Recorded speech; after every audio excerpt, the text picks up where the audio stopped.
젤렌스키 우크라이나 대통령이 오랫동안 준비했던 러시아 점령지를 되찾기 위한 대반격이 쉽지 않은 모습입니다. 현재 러시아 용병 수장 프리고진의 내부 반란 움직임에도 불구하고 우크라이나는 러시아 내부 위기를 아직 활용 못하고 있는 것 같은데요. 러시아의 방어선 돌파와 같은 군사적 성과가 확인되지 않고 있는 건 물론 앞서 서방 국가들이 우크라이나에게 지원했던 주력 전차와 같은 활용 무기들이 대반격 초기에 소모되는 양상을 보이고 있는데요.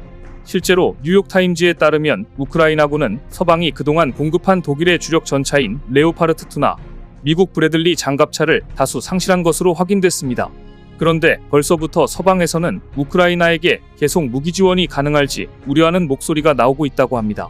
심지어 1973년에 만들었던 이스라엘 전차 메르카바의 첫 수출을 논의할 정도로 전차 공급에 비상이 걸린 것으로 보입니다.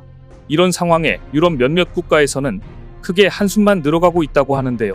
우크라이나 전쟁 전황을 통해 레오파르트2의 한계점을 직접 눈으로 보고서 독일 전차를 선택했던 것에 크게 후회하고 있는 중이라고 합니다. 반면에 이와는 달리 폴란드 국방장관은 연일 한국 방산을 자랑하며 한바구음을 멈추지 않고 있다는데 자세히 알아보겠습니다. 러시아를 상대로 한 대반격에 갈 길이 바쁜 우크라이나에 폴란드가 나설 채비를 갖추고 있습니다. 실제로 최근 K2와 K9 자주포를 운용하고 있는 폴란드의 기갑여단이 대규모 병력과 함께 러시아 국경지대인 동부전선으로 병력을 이동 중이라는 사실이 포착된 건데요. 오신트에 따르면 최근 폴란드는 우크라이나 전쟁의 장기화를 염두에 두고 자국 병력과 한국으로부터 들여온 K2, K9 등 활용 무기들을 이끌고 우크라이나 군을 지원할 준비를 완료한 것으로 전해집니다. 실제로 지난 15일 러시아 국경과 인접한 롤키 마을에서 폴란드 군이 동부전선으로 이동하는 모습이 포착되며 여차하면 전쟁에 합류할 거라는 의지를 보여줬습니다.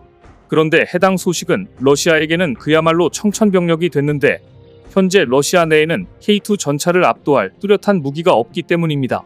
일단 러시아의 아르마타 전차는 실전 배치도 하지 못할 형편없는 데다 그나마 있는 최신 전차 T-90M은 사실상 T-71을 조금 개량한 수준이라 3.5세대인 K2를 상대할 수 있는 상황이 아닙니다. 이런 이유로 실제로 한국의 기갑 장비로 무장한 폴란드가 우크라이나 전쟁에 참전한다면 러시아는 꼼짝없이 당하게 생겼는데요. 그런데 이런 상황에 얼마 전 K2 대신 독일 레오파르트 2A7 전차를 선택한 노르웨이가 엄청나게 후회하며 피눈물을 흘리고 있는 중이라고 합니다. 앞서 네덜란드는 독일로부터 레오파르트 2A7가 지원될 것 같다는 통보를 받고 신형 레오파르트 2A8을 도입하는 것으로 선회했는데 이마저도 문제가 있는 것으로 드러나면서 자신들의 선택을 후회한 건데요. 실제로 디펜스 뉴스에 따르면 신형 모델인 레오파드 2A8의 엔진이 감당하지 못할 정도로 전차가 무거워지면서 기동성이 기대했던 것보다 더 떨어질 거라는 충격적인 사실이 드러났습니다. 최근 공개된 레오파드 2A8 스펙을 보면 능동 방호 체계와 원격 조종 기관총이 장착되는 등 방호력이 상승된 반면 여러 장비가 탑재된 탓에 전차의 무게가 무려 70톤을 넘길 것으로 예상됐습니다. 이로 인해 레오파드2의 유일한 장점으로 꼽혔던 기동성은 당연히 떨어졌는데 레오파드2A8의 최대 속도는 시속 60km로 3.5세대 전차 가운데 최하위 수준입니다. 결과적으로 노르웨이는 자신들이 원하던 가볍고 기동성 좋은 전차를 받지 못하게 됐는데 더군다나 그것마저도 독일로부터 언제 받을 수 있을지 오리무중입니다. 특히나 앞서 노르웨이는 K2 흑표 노르웨이형인 K2NO와 레오파드 2A7을 최종 후보로 놓고 저울질하며 고심했던 터라 이번에 들려온 레오파드 2A8 소식은 절망적일 수밖에 없는데요. 당시 노르웨이 현지에서 이뤄진 동계 시험 평가에서 K2NO는 극한의 환경에서 탁월한 성능을 입증하며 압승하는 등 납기, 운영 실적, 가격과 같은 여러 조건에서 독일보다 뛰어났지만 결과적으로 노르웨이는 독일을 선택했습니다. 이렇게 끝내 노르웨이가 레오파드 2A7 도입을 결정한 후 노르웨이 여론은 정치적 판단이 깔린 결론이라며 독일에게 돈을 받은 것 아니냐는 의혹이 제기됐었는데요. 그런데 최근 노르웨이의 국방부가 독일 라인메탈과 300대의 8륜 전술 트럭을 도입하는 고가의 수의 계약을 체결했다는 소식이 전해지며 그 의혹이 진짜 더 확실해진 것 같습니다. 주요 외신에 따르면 이번에 노르웨이 국방부가 독일 라인메탈과 체결한 8륜 전술 트럭 도입 계약은 총 1억 5천만 유로로 우리 돈으로 대당 7억 원에 달하는 어마어마한 금액입니다. 그런데 문제는 이 8륜 전술 트럭이 상용 트럭을 군용으로 개조한 모델이라는 점으로 가격에 엄청난 거품이 낀 것 아니냐는 의문이 제기되며 앞서 그랬던 것처럼 이번에도 노르웨이 국방부가 돈을 받은 것 아니냐는 의혹이 제기됐는데요. 또 한 번 노르웨이 여론에선 이 정도면 독일에게 먹힌 것 아니냐는 엄청난 비판이 쏟아지며 논란의 중심에 서게 됐습니다. 상황이 이러자 현재 노후 주력 전차 교체를 추진 중인 체코 정부를 향해 체코의 한 군사 전문가는 일침을 날리기도 했는데요. 현재 체코 국방부가 전력 보강을 위해 2027에서 2030년 신형 전차 50에서 70여 대를 구매하는 방안을 추진하고 있는데 노르웨이에서 있었던 일이 반복되지 않길 바라기 때문입니다. 실제로 야나 체르노초바 체코 국방장관은 후보 모델로 한국의 K2 흑표전차와 독일 신형 레오파르트 2A7 플러스 미국의 에이브럼스를 놓고 검토 중인 것으로 전해집니다. 이와 관련해 체코 군사 전문가인 밀란 미쿨레스키는 레오파르트 2A4S는 1980년대 중반 생산된 구소련 T-72와 유사한 구형 모델이라며 팩폭을 날렸습니다. 그러면서 그는 레오파르트 2A7 플러스나 2A8 모델은 구매에서 인도까지 장기간이 소요될 것으로 예상된다며 폴란드가 한국의 K2를 인도받는 것과 극명히 대조된다고 지적했습니다. 체코 역시 독일과 국경을 맞대 정치, 경제적으로 밀접한 관계라 노르웨이처럼 잘못된 선택을 할까 걱정이 많아 보이는데요.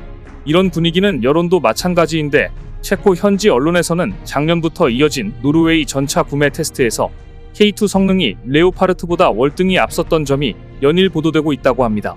독일로부터 뒤통수를 맞은 노르웨이 사례를 교훈 삼아 체코에서만은 꼭 현명한 결단을 내렸으면 하는 바람입니다.